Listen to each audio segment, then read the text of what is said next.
Great. Well, glad the microphone's working. Good to be here. Let's see if we get some slides as well. There we go. Right. So I'm Stephen Meersman, one of the three founders and directors of Zenobe. For those of you who don't know us, we are a company that sort of has three pillars to our business. We started as a owner, operator, and developer of grid-scale storage. So think 40-foot containers, like in the bottom left and top right, sitting in fields, trying to solve congestion issues on the grid. So think getting the wind from Scotland into electrons, try to get it to England where it's consumed. Projects like that. What we quite quickly realize is that you also have local bottlenecks. So for instance, you're trying to charge 10 buses or 15 electric trucks in a garage where you normally only had enough power to power the diesel pumps. What do? You need to expand your grid capacity. You might not have it. So with smart charging and batteries, we realized that the capabilities we had were very transferable. And that's gone quite quick. So if you look at it, we are now probably about 1 in 4, 1 in 3 buses in the UK that are electrified we're touching in some shape or form. We've built this software that's now very focused on bus operation and optimizing it, not just the charging, but also how can the drivers improve their driving styles to save on electricity so you can then, with the same infrastructure, charge more vehicles. We've also started repurposing the old batteries coming off the electric buses in new applications, and in many cases decarbonizing other sectors. They're not always going back in a bus depot. They're sometimes also going to film sets and construction sites. People always ask us about the film sets. I have no idea why. The other side is the grid scale side. That's still growing as well. We've now got about 400 megawatts of grid scale batteries, which is actually the equivalent of about 1,500 buses, which is also what we've got on the other side of our business. So it's quite nicely balanced between the two. If you go further, what's nice to see is you often hear about these companies like Go Ahead and Natax making commitments like, oh, we're going to go zero emission by some date very far in the future. But it's nice to see that they're actually doing stuff because we're doing stuff with them. So just a list of customers. And then also we are following our customers abroad. So we've now gone to Australia, New Zealand, Belgium, Finland, and a bunch of other places just trying to decarbonize. But it's actually really interesting is that the UK is a leader in this space and globally seen as such. History of the company, I won't bore you with that. But maybe about the problems that we're solving. High capital requirements. An electric bus or an electric truck, I mean, we heard about it before, costs 2 or 3 times what a diesel vehicle costs. So how do you get over that hump? Well, there might be savings afterwards in terms of fuel savings and O&M savings, but nobody's been operating these vehicles long enough. So there's a lot of technical uncertainty. You need to buy a battery in 8 years because the vehicle can't do 200 miles a day anymore. So how do you deal with that? Well, we try to provide a few solutions. One is funding, so working with partners like NatWest to help reduce the cost of the capital, but also spreading out the cost over the long useful life of these vehicles. We repurpose the batteries, so that means we can actually make sure that the customer on day one needs to pay less for the batteries because they only pay for the bit they use. And then lastly, ensuring a reliable power supply for the depot, either with a small battery in there or some smart charging, etc. And then lastly, energy cost consumption. I mean, this is really interesting. So if you look at drivers, when they start using electric vehicles, versus you give them feedback on where they're losing regen opportunities, etc., you gamify it, they can reduce their consumption by about 37% or 40% even in some cases. I mean, that's a huge saving for these companies, but it's also good for the environment because obviously the best electron is the one that you didn't use.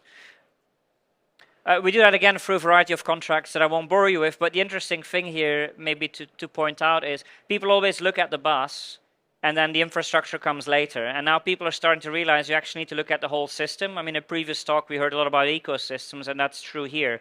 Typical project, you would have a utility company, the network provider, a construction company, the financing company, the bus OEM, the charger OEM, all these things coming together. So how do you orchestrate that? And that's sort of where we try to help take the hassle out of that transition.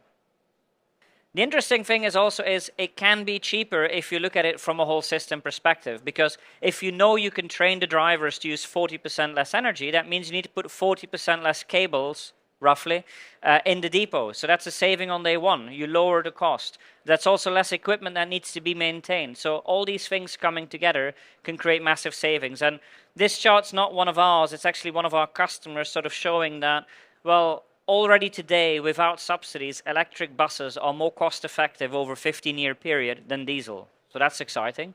What's even more exciting is that by working with us, they can save 15% compared to diesel.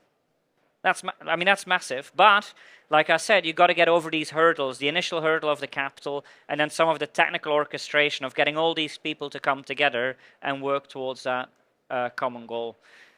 A lot of us have probably been on a bus, but you probably haven't been in a bus depot. I highly recommend to do it at least once, preferably at night, because it is hectic. I mean, people are playing Tetris with 19-ton vehicles, because the vehicles arrive somewhere between 6 and 11 p.m., sometimes midnight, sometimes 2 a.m., and by 5 a.m. they start leaving again. And they're often designed 150 years ago when nobody thought about where they were going to put all the chargers that these vehicles need to connect to. So it's actually quite exciting to see the operation, but also see the impact that electrification has on the operation, and again, the optimization opportunities where we can actually make it so that the ecologically sustainable solution is also the financially sustainable solution. And that's where all these bits I was talking about earlier come together. But the last missing piece is software. Getting the data. How do you know which vehicle is on which charger and which driver has the heavy foot and which doesn't? And how do you integrate the solar with the charging so you take up this energy as much as you can? All these things need to come together. So data is absolutely critical. I mean, we talked a bit about the battery replacements up front, but what does that really mean? Batteries, like in your phone, they degrade. So if you do 200 kilometers, 250 kilometers a day with your vehicles, they degrade very quickly. And that's what you see here, sort of between year 5 and year 8 of a truck or a bus's operation, you'll have to replace it. Not because it's bad, but because it doesn't have the range. So you swap the battery, and then the cycle starts anew. The vehicles typically last 15 plus years. Problem is, what do you do with these batteries? They're not a liability, they're an asset. You can repurpose these, and we'll show some pictures later, but we've done the latest Fast and the Furious movie was charged with some of our batteries rather than using diesel generators, which they don't just do it for kicks, it's saving them money, 90 to 300 liters of diesel a day saved. And also, they become a better part of the community, because normally anybody who lives in London or anywhere, or in Scotland, probably had them blocking the street for a film shoot. And what happens is they need a lot of space, because the diesel generator makes a lot of noise and they can't put it close to the cameras. So with these batteries, you can be more surgical, cause less disruption. Festivals. We've done a few festivals as well where we actually use the batteries to create temporary charging infrastructure, so people don't have to come by car, they can come by the electric bus. It's again that sort of system thinking, how decarbonizing buses first can actually be a real lever for decarbonizing other harder to decarbonize sectors. Construction projects, same story. We've done a few projects there. We're now trying to get into truck. I mean, again, won't bore you with all the details. Just maybe look at the bottom corner, that sort of tiny little box there. That's old EV bus batteries charging electric trucks.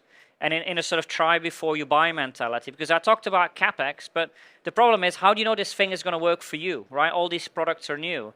So OEMs struggle sometimes to sell their vehicles because their customers can't try them. Because who's going to invest 100 grand in charging infrastructure to charge a truck that you don't know you want to buy? So we came up with a try before you buy scheme with Renault and their dealers, where we can rent them the infrastructure by the hour without any civils work, plug and play, comes in with a battery, plug it in, take it out again after the trial, and then hopefully buy your electric truck. So if I could just wrap up, basically the main point is all these commitments are great, but actually the technology is there to do things today. I mean, the man from Volvo earlier made the point, 40% of trucks can be electrified with technology today. From what we see, 80% of the buses can be electrified with the technology we have today. So there is literally no excuse to not turn these commitments into actions.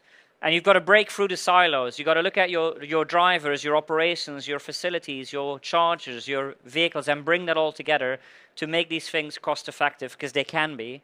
And then lastly, just keep repeating the above two things, and it can go really quick. So thank you for that. And I'll take any questions if we still have time. Yeah, we've probably got time for a couple of questions.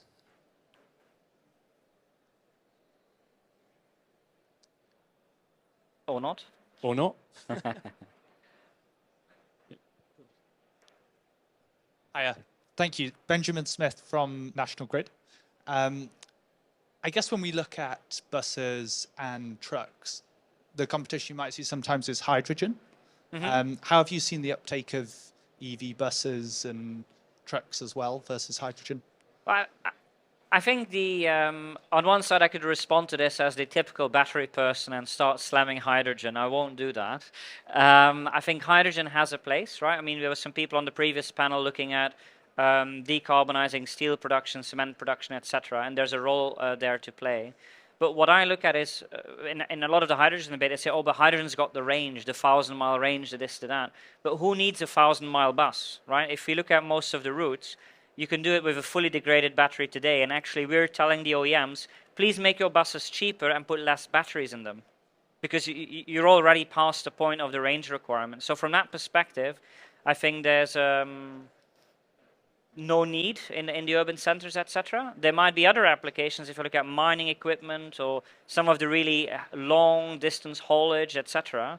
And I think that's fine, because I mean, if you look at the challenge ahead of us, there's 150 trillion of investment needed to decarbonize the transport sector. It's sort of a silly number these consultants throw around.